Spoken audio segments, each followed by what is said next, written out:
بسم اللہ الرحمن الرحیم۔ السلام علیکم۔ آپ دیکھ رہے ہیں یوٹیوب چینل عام سی باتیں۔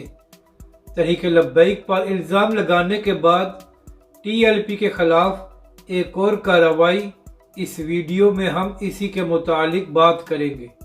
ناظرین کرام، چند دن پہلے وزارت داخلہ کی جانب سے ایک نوٹیفیکیشن جاری کیا گیا تھا، جس میں کہا گیا تھا کہ جو عمران خان صاحب کا آج راولپنڈی میں جلسہ ہو رہا ہے، اس پر حملہ ہو سکتا ہے۔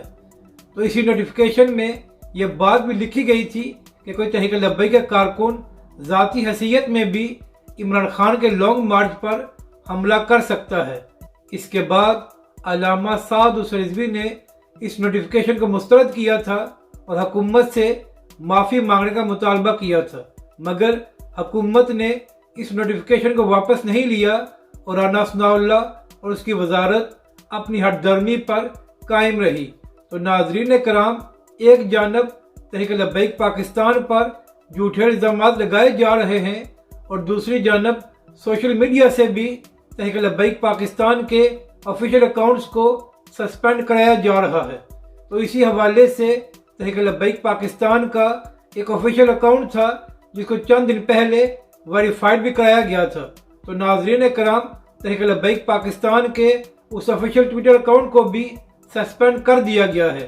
تو آپ یہاں سے اندازہ لگا لیں کہ کس طرح تحریک لبیک پاکستان اور علامہ سعد حسین رضوی کے خلاف سازشیں ہو رہی ہیں کہ ایک طرف جھوٹے الزامات لگائے جا رہے ہیں اور دوسری جانب سوشل میڈیا پر بھی مزید پابندیوں کو بڑھایا جا رہا ہے۔